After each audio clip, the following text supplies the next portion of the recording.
ചേട്ടത്തി, അയ്യോ പ്രേതം! ചേട്ടത്തി, ഇത് ഞങ്ങളാ. ഞാൻ കണ്ടു മക്കളെ. എന്ത് കണ്ടത്? കണ്ടു. കണ്ട ഒരു വെള്ള ഡ്രസ് ഇട്ട ഒരു പ്രേതം എന്നെ മാടി മാടി വിളിക്കുന്നു. അയ്യോ അയ്യോ അയ്യോ. പ്രേതോ? ആ ഏയ്, ചേട്ടത്തിക്ക് തോന്നിയായിരിക്കും. ഇല്ല മക്കളെ, ഇത് അവളാ. എവള്? ആ ലിസി. ഏത് ലിസി? ആ തൂങ്ങിച്ചത്ത ലിസി. ഓഹോ, അപ്പൊ അവിടെ ആരോ തൂങ്ങിച്ചത്തിട്ടുണ്ടല്ലേ? ഉണ്ട് മക്കളെ, ഉണ്ട്. ചേട്ടത്തിയല്ലേ മുമ്പ് പറഞ്ഞത് ആ വീട്ടിൽ ആരും തൂങ്ങിച്ചത്തിട്ടില്ലെന്ന്? അത് എനിക്കൊരു ഓർമ്മപ്പേശ പറ്റിയതാ മക്കളെ. ഓർമ്മ നിങ്ങൾ ഇനി എവിടെയും പോണ്ട, ഇവിടെ താമസിച്ചാ മതി. എല്ലാ സൗകര്യങ്ങളും ഇല്ല ഇവിടെ. ഞാനില്ലേ മക്കളെ നിങ്ങൾക്ക്? അതാണ് ഞങ്ങൾക്ക് ബുദ്ധിമുട്ട്. ചേട്ടത്തി എന്തായി പറയുന്നത്? ഞങ്ങൾ അവിടെ തന്നെ താമസിച്ചോളാം. അയ്യോ വേണ്ട, ഞങ്ങൾ ആണുങ്ങളല്ലേ ചേട്ടത്തി?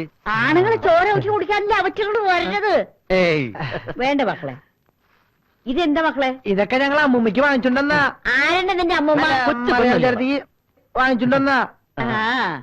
അതൊരെണ്ണം കൊടുക്ക. പിന്നെ ഇതൊന്നും വേണ്ടായിരുന്നു മക്കളെ. തിന്നാൻ വേണ്ട, തിന്നാനെ പറഞ്ഞ എനിക്ക് വേണ്ട. ഞാൻ പ്രായം നോക്കിട്ടാ മോന്തയ്ക്ക് ഒരു വീക്കാൻ വെക്കാൻ.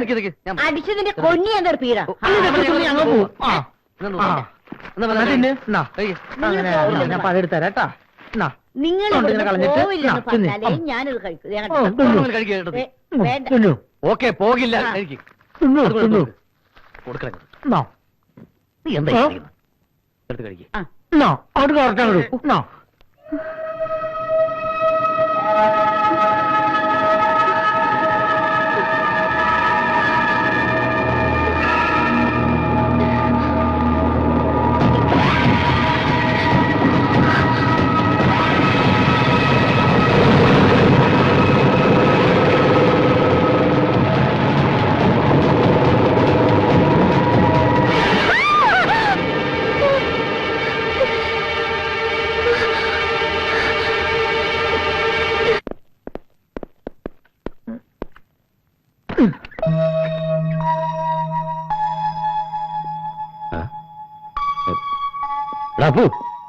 എന്താടാ അവളെ കാണുന്നില്ലല്ലോ.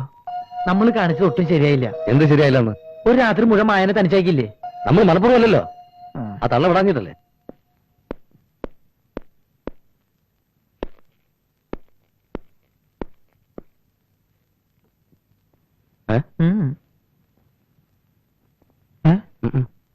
ഇനിയിപ്പോ എന്ത് ചെയ്യൂടാ? നമ്മളെവിടെ പോയി അന്വേഷിക്കും? എവിടെ പോയി അന്വേഷിക്കാൻ? ഇവിടെ കയറി വന്നത് എങ്ങനെയാ? അതേപോലെ തിരിച്ചിറങ്ങി പോയിട്ടുണ്ടാവും. ആരാ എന്താണെന്നൊന്നും അറിഞ്ഞുണ്ടെങ്കിലും ആ കുട്ടി വന്നതിന് ശേഷം നമ്മുടെ ലൈഫിൽ ഒരു ഉയർച്ചുണ്ടാകാൻ തുടങ്ങി. എടാ, അവളിതേ പോയിട്ടില്ല. നിന്റെ ഷർട്ട് ഇട്ട് വന്നേക്കണ്. നല്ല ആളുകളാ. ഒരു പെണ്ണ് വീട്ടിൽ തനിച്ചാണെന്ന വിചാരം പോലും ഇല്ലാതെ. സോറി കേട്ടോ. എന്താ പറ്റിയെന്നറിയോ? ഇന്നലെ ഞങ്ങൾ അവരുടെ വീട്ടിൽ പോയില്ലേ? ഒരു വിധത്തിൽ അവരവിടെ ഞങ്ങളെ വിടില്ല. ഈ വീട്ടിൽ പ്രേതം ഉണ്ടെന്ന അവരുടെ വിചാരം. എന്തായാലും ഇനി അവരെ നമ്മൾ പേടിക്കണ്ട. ഈ വഴിക്ക് ഇനി അവര് വരില്ല, ഉറപ്പാ. ആള് വിചാരിക്കുന്ന പോലെ അല്ലാട്ടോ. ഇന്നലെ പാട്ടും കൂത്തും തകർത്തല്ലോ. അത് ശരിയാ. കോളേജിൽ പഠിക്കുമ്പോ എനിക്ക് പാട്ടും ഡാൻസും വലിയ ഇഷ്ടായിരുന്നു. അല്ല, ഇനിയിപ്പോ ഇവിടെ വെച്ച് പാട്ടും ഡാൻസും സ്ഥിരമായി ആസ്വദിക്കാലോ. ഞാൻ ചായ കൊണ്ടുവരാം. ഓക്കെ. ആസ്വാദക, നീ വന്നേ. കോളേജിൽ പഠിക്കുമ്പോ ഡാൻസും പാട്ടും ഒക്കെ ഭയങ്കര ഇഷ്ടമായിരുന്നല്ലേ? ഏത് കോളേജിലാ പഠിച്ചത്? അതൊക്കെ എന്റെ ഒരു നമ്പറല്ലടാ. നമ്പർ ഇപ്പൊ ഇടണ്ട. ദാവൂദിന്റെ ആൾക്കാര് ബോംബെയിൽ നിന്ന് സ്ഥലം വാങ്ങാൻ എത്തിയിട്ടുണ്ട്. രാവിലെ 10 മണിക്ക് ഓഫീസിൽ എത്തണമെന്ന് പുരുഷോത്തം പിള്ള പറഞ്ഞ ഓർമ്മയുണ്ടാ? ഞാൻ റെഡിയാടാ. ഇത് ബോംബെയിൽ നിന്ന് വന്ന ദാവൂദിന്റെ ബിനാമികളാണ്. ഇത് മിസ്റ്റർ റാവുത്തർ. കോൾ അടിച്ചില്ലേ? നഗരത്തിലെ കണ്ണായ സ്ഥലത്ത് ഇത്രയും ലാഭത്തിനൊരു വസ്തു എവിടെ കിട്ടാനാ? കോൾ അടിച്ചില്ലേന്ന്? കണ്ണായ സ്ഥലത്തെ കോൾ. ഇവന്മാരെന്താ പൊട്ടന്മാരാ? അപ്പൊ മലയാളം അറിയില്ലല്ലേ? രക്ഷപ്പെട്ടു. പൊണ്ണന്മാര് കാശ് കൊണ്ട് കളയാൻ വന്നിരിക്കുക. സെന്റ് ഒന്നിന് 10,000-ന് വാങ്ങിയ ഭൂമി യവന്മാർ 50,000-ന് വാങ്ങാൻ പോവുക. നമ്മുടെ പാർട്ടി എത്തിയല്ലോ. എന്താ അത്ര വൈകിയത്? ഇത് അനന്തൻ. ഹലോ. ഇത് ഹലോ. ശുക്രിയ. അപ്പോ ഒക്കെ പറഞ്ഞതുപോലെ ഡോക്യുമെന്റ് എടുക്കൂ. പഠന आप भी देखो ना. ठीक है. अच्छा. ഇതൊരു പാർട്ടി സമ്മേളനമല്ല. അപ്പോ പണം വാങ്ങിക്കോളൂ. Check the amount. കംപ്ലീറ്റ് 500 കെട്ടാ.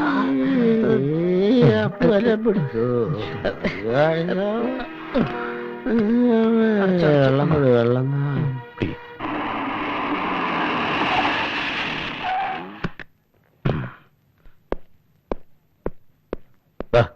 ബാക്കി എടുക്കണ്ട ഇരുന്നോട്ടെ. നീ വന്ന് നീ വാ. ഞാൻ കൊടുക്കടാ? വേണ്ട, ഞാൻ കൊടുത്തോളാം. ആര് കൊടുത്താലും ഒരുപോലെ അല്ലേ? ഏയ് ഒരുപോലെയല്ല, രണ്ടുപോലെയാ. തുറക്ക്. എന്തേതൊക്കെ? ഇതെല്ലാം ഞാൻ മായയ്ക്ക് വേണ്ടി വാങ്ങിച്ച കുറച്ച് ഡ്രസ്സുകളാ. അല്ലെങ്കിൽ ഇതും കൂടെ നീ തന്നെ കൊടുത്തോ. ഒറ്റയ്ക്ക് ഇരുന്ന് മുഷിഞ്ഞു അല്ലേ? സാരമില്ല, ഓ. ഇപ്പൊ അതൊരു ശീലമായി. കുടിക്കാൻ എന്തെങ്കിലും എടുക്കട്ടെ? മായ ഇതെല്ലാം പോയി ഒന്ന് അണിഞ്ഞു വരൂ. ഞങ്ങളൊന്ന് അല്ല ഞാനൊന്ന് കാണട്ടെ. ശരി. ആ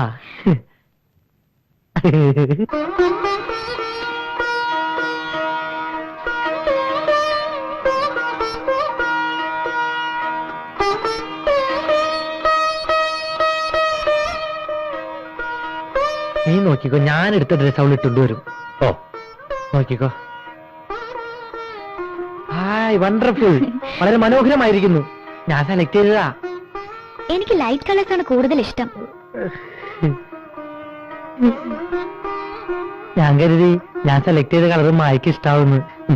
ജസ്റ്റ് എ മിനിറ്റ്.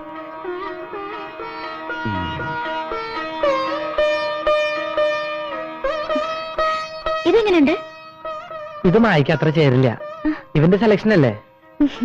ഇളം വയലറ്റ് നിറം എനിക്ക് വളരെ ഇഷ്ടമാണ്.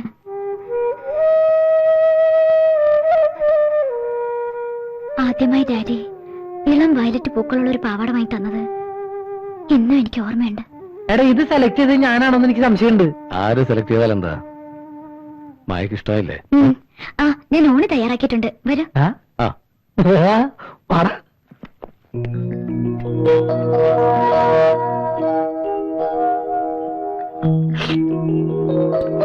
ആഹാ, ഇത്രയും വിഭവസമൃദ്ധമായ ഭക്ഷണം കഴിച്ചിട്ട് കാലം കുറയായേ. മായ കഴിക്കും. ഞാൻ പിന്നീട് കഴിച്ചോളാം. നന്നായിട്ടുണ്ട്. ഈ തീയൽ എനിക്ക് വളരെ ഇഷ്ടമായി. അമ്മ ഉണ്ടായിരിക്കുമ്പോ ഇതൊന്നും വീട്ടിലുണ്ടാക്കുമായിരുന്നു. അന്ന് അമ്മ ഉണ്ടാക്കിയിരുന്ന അതേ രുചി. എനിക്ക് ഈ തീയല് മാത്രല്ല, ഈ കച്ചടിയും പിച്ചടിയും കാളനും തോരനും കോരനും മോരും നെയ്യ് അച്ചാറൊക്കെ എനിക്ക് ഇഷ്ടായി. അച്ചാർ ഇന്നലെ മാർക്കറ്റിൽ നിന്ന് വാങ്ങിയതാ. അന്ന് ഈ അച്ചാർ അടിച്ച് വായിക്കല്ല എനിക്ക് ഇഷ്ടായി.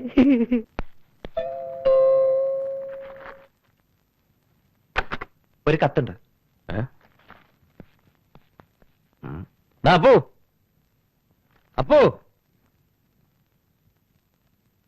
ദാ നിനക്കൊരു ലവ് ലെറ്റർ ഉണ്ട്.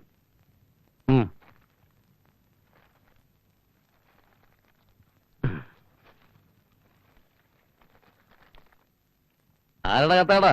വീട്ടിൽ നിന്നാ. അമ്മയുടെ. വീട്ടിൽ എന്താ വിശേഷം? എല്ലാവർക്കും സുഖം? എല്ലാവർക്കും സുഖം. അയച്ചു കൊടുത്ത കാശും കിട്ടി. ആ. പിന്നെ നിന്നെ കുറിച്ചാണ് അമ്മ കൂടുതൽ അന്വേഷിച്ചിരിക്കുന്നത്. അതെ. നീ ഉള്ളത് കൊണ്ടാണല്ലോ അമ്മ എന്നെ നഗരത്തിലേക്ക് പറഞ്ഞയച്ചത്. എന്റെ അമ്മ മരിച്ചതിന് ശേഷം നിന്റെ അമ്മയല്ലടാ എന്റെയോ അമ്മ. നമ്മുടെ ഉയർച്ചയെല്ലാം കാരണം നീയാണല്ലോ. ഒരു സുഹൃത്തിന് വേണ്ടി ഇതിൽ കൂടുതൽ സ്നേഹം നൽകാൻ ആർക്കാ കഴിയാ? നമ്മുടെ കൂട്ടുകെട്ട് അമ്മയ്ക്ക് എന്ത് സന്തോഷാന്നറിയോ? നിങ്ങളെപ്പോലുള്ള രണ്ട് സുഹൃത്തുക്കളുടെ അരികിലേക്ക് കടന്നു വരാൻ കഴിഞ്ഞത് എന്റെ ഭാഗ്യമാണ്. ഈ സ്നേഹം കണ്ട് എനിക്കിവിടെ കഴിയാനായിരുന്നെങ്കിൽ. അതിനെന്താ, കഴിഞ്ഞോളൂ. ഞങ്ങൾ ഒരിക്കലും മായോടൊന്ന് പോകാൻ പറയില്ല. ഇഷ്ടമുള്ളിടത്തോളം കാലം മായക്കൂടെ കഴിയാം. മായ ഇവിടുന്ന് പോവരുത്. പോവാൻ ഞങ്ങൾ സമ്മതിക്കില്ല. മായ എന്താ നിൽക്കുന്നത്? ഇരിക്കേ. മായക്കറിയോ, ഇന്ന് ഞങ്ങളുടെ ജീവിതത്തിൽ ഏറ്റവും കൂടുതൽ സന്തോഷിക്കുന്ന ദിവസങ്ങളാ. മുമ്പ് ഒരു ജോലിക്ക് വേണ്ടി ഈ നഗരത്തിൽ വന്ന് ആഹാരം പോലും കഴിക്കാനില്ലാതെ ദിവസങ്ങളോളം വഴിയോരത്ത് പട്ടിണി കിടക്കേണ്ടി വന്നിട്ടുണ്ട്. ഇപ്പോ അതൊക്കെ മാറി. മായ വീട്ടിൽ വന്നതിന് ശേഷം നല്ല ഐശ്വര്യ. ഞാനും ഈ സന്തോഷത്തിൽ പങ്കുചേരുന്നു.